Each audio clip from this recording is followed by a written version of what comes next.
अस्सलामुअलैकुम वरहमतुल्लाहि वबरकातुहू। कैसे हैं आप सब। Welcome to my YouTube channel Prism and also welcome to my grammar series. So today lecture is about the classification of sentence.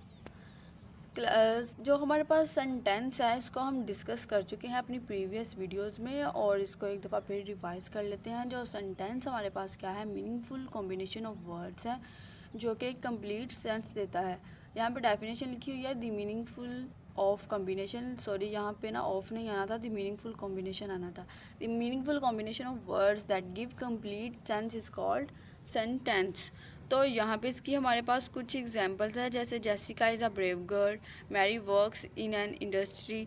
यहाँ पे देखें मीनिंगफुल कॉम्बिनेशन है वर्ड्स के, और यहाँ पे कंप्लीट सेंस भी बनती है। तो यहाँ पे हमारे पास क्या है, ये सेंटेंस है। सेंटेंसेस को अब हमने इसकी पढ़नी है क्लासिफिकेशन। जो सेंटेंसेस है इसको क्लासीफाई किया हुआ है टू वेज में। एक तो इसके फंक्शन के लिहाज से इसको, या स्ट्रक्चर, एक इसके फंक्शन के लिहाज से इसको क्लासीफाई किया हुआ है, और सेकंड इसके स्ट्रक्चर के लिहाज से। फंक्शन का मतलब ये भी है कि इसको मीनिंग के लिहाज से हमने आगे फर्दर कैटेगरीज में इसको कर दिया, और स्ट्रक्चर के लिहाज से भी कर दिया। तो फंक्शन के या मीनिंग के लिहाज से हमने इसको किया है डिक्लेरेटिव या असर्टिव सेंटेंसेस में, imperative sentences, interrogative sentences and exclamatory sentences. और यहाँ पे जो स्ट्रक्चर के लिहाज से है वो हमारे पास सिंपल, कंपाउंड, कॉम्प्लेक्स और कॉम्प्लेक्स कंपाउंड भी है। अब इनको हमने दो कैटेगरीज में डिवाइड किया, और इन कैटेगरीज से हमने सब कैटेगरीज भी क्यों बनाई है। अब देखें, जो स्ट्रक्चर हमारे पास होता है, या तो कोई सेंटेंस बिल्कुल सिंपल सा हो सकता है, वो 3 to 4 वर्ड्स पर भी हो सकता है। कंपाउंड हो सकता है, ज़्यादा उसके वर्ड्स ज़्यादा होंगे, कॉम्प्लेक्स हो सकता है, या कॉम्प्लेक्स कंपाउंड हो सकता है। यानी कि कुछ सेंटेंसेस होते हैं उसमें दो बातें कही जा रही होती हैं, तो वो या तो सेंटेंस सिंपल हो सकता है, कंपाउंड हो सकता है, कॉम्प्लेक्स हो सकता है। और मीनिंग और फंक्शन का क्या मतलब है कि अगर कोई सेंटेंस है उसमें कोई क्वेश्चन भी पूछा जा रहा होगा, उसमें हम कोई ऑर्डर भी दे रहे होंगे, उसमें कोई नसीहत कर रहे होंगे, या उसमें कोई ऐसी कोई इन्फॉर्मेशन हम किसी को ट्रांसफ़र कर रहे होंगे, पॉजिटिव, नेगेटिव, इम्पेरेटिव, कुछ भी वो सेंटेंसेस हो सकते हैं। तो मीनिंग के लिहाज से हमने इसको कैटेगरीज़ में, जिन कैटेगरीज़ में हमने डिवाइड किया है वो हमारे पास क्या है, declarative, imperative, interrogative and exclamatory. और स्ट्रक्चर के लिहाज से जो हमारे पास है वो simple, compound, complex and complex compound. Hope so आपको इसकी समझ आ गई होगी कि स्ट्रक्चर के लिहाज से हमने इसको क्यों डिवाइड किया है, और मीनिंग के लिहाज से इसको क्यों डिवाइड किया है। तो हमारी जो आज की वीडियो है वो हमारी है सेंटेंसेस की कैटेगरीज है, वो है अकॉर्डिंग टू फंक्शन या मीनिंग के लिहाज से। तो इसका हमने जो पहला इसकी जो कैटेगरी वो हमारे पास है डिक्लेरेटिव सेंटेंसेस। अब डिक्लेरेटिव सेंटेंसेस हैं, इसका क्या मतलब है और हम इसको यूज़ क्यों करते हैं वो हम पढ़ेंगे। तो डिक्लेरेटिव का मतलब क्या है, किसी चीज़ को डिक्लेयर कर देना, डिक्लेयर करना, अनाउंस करना।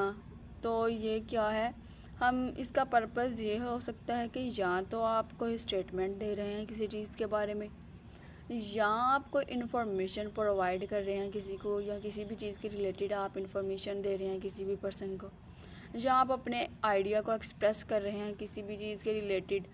तो डिक्लेरेटिव सेंटेंसेस में क्या है कि आप कोई चीज़ डिक्लेयर कर देते हैं, किसी चीज़ को अनाउंस कर देते हैं, कोई भी स्टेटमेंट्स पास कर देते हैं, कोई भी इन्फॉर्मेशन देते हैं, कोई भी आइडिया जो होता है, कोई भी थॉट्स को एक्सप्रेस कर देते हैं। तो ये हमारे पास क्या है, डिक्लेरेटिव, यानी कि इसमें आपने डिक्लेयर कर दिया है किसी चीज़ को। तो ये बेसिकली तो ये एंड कॉमा पर, उस पे फुल स्टॉप पे ही एंड होते हैं, क्योंकि इसमें एक सिंपल सी बात होती है या पॉजिटिव सी बात होती है डिक्लेरेटिव सेंटेंसेस में। जैसे यहाँ पे हमारे पास इसके कुछ एग्जांपल्स हैं।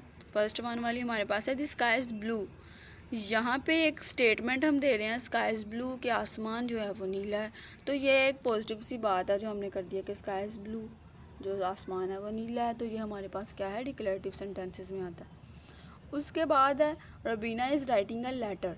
ये हम क्या कर रहे हैं, ये इन्फॉर्मेशन दे रहे हैं रुबीना के बारे में कि वो क्या कर रही है, वो एक लेटर लिख रही है। थर्ड वन है, जोनी लाइक्स पेट एनिमल्स। जो जोनिया, उसको पेट एनिमल्स बहुत पसंद है। तो ये भी हमारे पास एक इन्फॉर्मेशन है जब हम जोनी के रिलेटेड दे रहे हैं। तो ये सारी किस में आती हैं, डिक्लेरेटिव सेंटेंसेस में। सेकंड वन जो हमारे पास है वो हमारे पास है इंट्रोगेटिव सेंटेंसेस। अब इंट्रोगेटिव सेंटेंसेस क्या है, आपने एक लफ्ज़ सुना होगा जो यूज़ करते हैं, जैसे कोई पुलिस केस है और किसी क्रिमिनल को वो अरेस्ट करके लेके जाते हैं तो वो हम कहते हैं इसकी इंटेरोगेशन हो रही है। इंटेरोगेशन का क्या मतलब है कि वो सवाल पूछते हैं उनसे और वो जवाब देते हैं। तो इंटेरोगेटिव का क्या मतलब हमारे पास है कि कोई क्वेश्चन पूछा जा रहा है, उससे इंफॉर्मेशन मांगी जा रही है, तो इसमें हमारे पास क्या आता है, इंट्रोगेटिव। इसका पर्पस क्या है, कोई सवाल पूछना, कोई इन्फॉर्मेशन लेना। तो पंक्चुएशन मार्क्स इसमें हम यूज़ करते हैं, क्वेश्चन मार्क है क्योंकि इसमें हम क्वेश्चंस पूछते हैं तो क्वेश्चन मार्क का यूज़ किया जाएगा। जैसे यहाँ पे हमारे पास एग्जांपल है, what time is it, second one can I come with you, and third one is what are you doing. तो यहाँ पे जो तीनों हमारे पास एग्जांपल है उसमें हम क्वेश्चन पूछ रहे हैं, और यहाँ पे देखें इसका जो एंड है वो भी क्वेश्चन मार्क पे ही हो रहा है। तो इंट्रोगेटिव सेंटेंसेस कौन से होते हैं, जिसमें हम क्वेश्चंस पूछते हैं, किसी से इन्फॉर्मेशन पूछते हैं किसी चीज़ के रिलेटेड, तो वो हमारे पास होता है इंट्रोगेटिव सेंटेंसेस, और इसको आप याद रख लें इंटेरोगेशन से। थर्ड वन हमारे पास है इम्पेरेटिव सेंटेंसेस। अब इम्पेरेटिव सेंटेंसेस, इम्पेरेटिव लफ्ज़ जो है ये हमारे पास कहाँ से आया है, इम्प्रेशन से। यानी कि जब हम कोई बात कर रहे होते हैं तो हमारे फेस के एक्सप्रेशंस, हमारे हैंड के गेस्चर्स, हमारी जो बॉडी लैंग्वेज हो रही होती है वो भी चेंज हो रही होती है। जब भी हम कोई बात कर रहे होते हैं, जब हम किसी एग्रेसिव हालत में होते हैं तब हमारे टोन, हमारा फेस, ये सारी चीज़ें जो होती हैं ना वो बदल जाती हैं। और जब हम कोई पोलाइट वे में बात कर रहे होते हैं तब हमारा एक्सप्रेशन और होते हैं, जब हम किसी को ऑर्डर पास कर रहे होते हैं तब हमारे एक्सप्रेशन और होते हैं। तो इम्पेरेटिव सेंटेंसेस क्या है कि इसमें हम इम्प्रेशन देते हैं किसी चीज़ को। अब इम्प्रेशन वो क्या है, या तो वो कोई ऑर्डर हो सकता है या कोई रिक्वेस्ट हो सकती है हमारे पास। तो इसका पर्पस क्या है हमारे पास, to give a command, make a request और गिव इंस्ट्रक्शंस। तीन चीज़ें इसमें आ रही हैं। फर्स्ट वन इज़ ऑर्डर, यानी कि कमांड हम दे रहे हैं किसी चीज़ को। सेकंड वन इज़ रिक्वेस्ट, आप किसी से रिक्वेस्ट कर रहे हैं please give me the salt etcetera वगैरह। तो यहाँ पे हमारे पास थर्ड वन है, हम किसी को नसीहत करते हैं किसी चीज़ के रिलेटेड कि आपको अपनी स्टडी पे फोकस करना चाहिए, ये हमारी नसीहत है। तो ये तीनों चीज़ें जो हैं ये किस में आती हैं, इम्पेरेटिव सेंटेंसेस में। और इसमें पंक्चुएशन मार्क्स क्या है, can and with the period और एन एक्सक्लेमेशन मार्क्स, इसमें हम एक्सक्लेमेशन मार्क्स भी यूज़ कर सकते हैं। तो यहाँ पे हमारे पास इसकी एग्जांपल है। यहाँ पे अब फर्स्ट वन एग्जांपल देखें, यहाँ पे हमारे पास है प्लीज़ क्लोज द डोर। अब यहाँ पे प्लीज़ का लफ्ज़ इस्तेमाल हुआ है तो इसका मतलब ये है कि हम किसी से रिक्वेस्ट कर रहे हैं कि प्लीज़ दरवाजे को बंद कर दीजिए। अब यहाँ पे है स्टॉप, हम किसी को कमांड देते हैं स्टॉप, तो वो हमारे पास ऑर्डर है। लेकिन जब हम किसी को कहते हैं प्लीज़ स्टॉप तो ये हमारे पास रिक्वेस्ट आ जाएगी।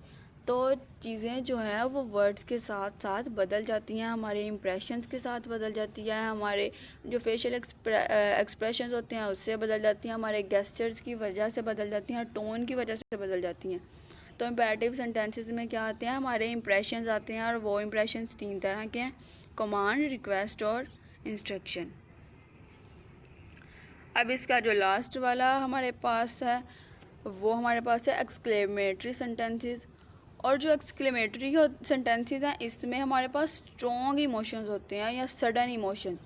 जब हम किसी चीज़ को अचानक से देखते हैं तो जो हमारे मुंह से लफ्ज़ निकलता है या अल्फाज निकलते हैं उनको हम कहते हैं एक्सक्लेमेशंस।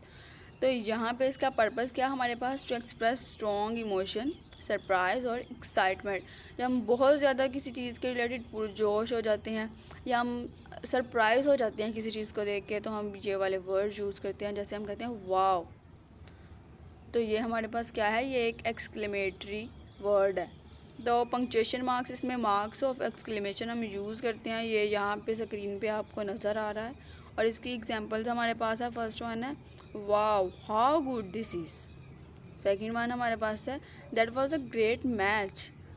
तो यहाँ पे आई होप आपको समझ आ गई होगी कि सबसे पहले हमने सेंटेंस को डिस्कस किया है, उसके बाद हमने कहा है कि सेंटेंसेस को दो कैटेगरीज़ में डिवाइड किया जाता है।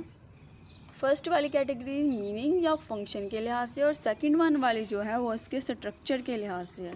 तो जो मीनिंग या फंक्शन के लिहाज से है वो हमारे पास सेंटेंसेस है डिक्लेरेटिव, इसको हम असर्टिव सेंटेंसेस भी कहते हैं, पॉजिटिव सेंटेंसेस भी कहते हैं, सेकंड वन हमारे पास है imperative, third one is interrogative and fourth one is exclamatory.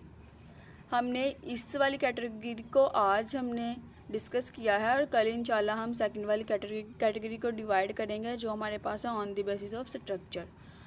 तो डिक्लेरेटिव सेंटेंसेस में हमने क्या पढ़ा है कि हमने किसी भी चीज़ को डिक्लेयर किया है, कोई स्टेटमेंट पास किया है, कोई इन्फॉर्मेशन पास की है। इम्पेरेटिव में हमने क्या पढ़ा है कि ये इंप्रेशन से आप इसको याद रखें, इसमें हमारे पास इंप्रेशंस होते हैं। इंप्रेशन 3 किस्म के ऑर्डर हो सकता है, रिक्वेस्ट हो सकती है, या हम किसी को नसीहत कर रहे हैं। और थर्ड वन इंट्रोगेटिव, इंटेरोगेशन से आप इसको याद रख रहे हैं, हम किसी से सवाल पूछते हैं तो वो इंट्रोगेटिव में आ जाता है। एक्सक्लेमेटरी मार्क्स में हमारे पास, एक्सक्लेमेटरी सेंटेंसेस में हमारे पास क्या है, सडन फीलिंग्स, स्ट्रॉन्ग इमोशंस होते हैं हमारे पास। तो आई होप आपको आज के लेक्चर की समझ आ रही होगी। मिलते हैं अगली वीडियो में। Please don't forget to like, share and subscribe my channel. अल्लाह हाफिज़।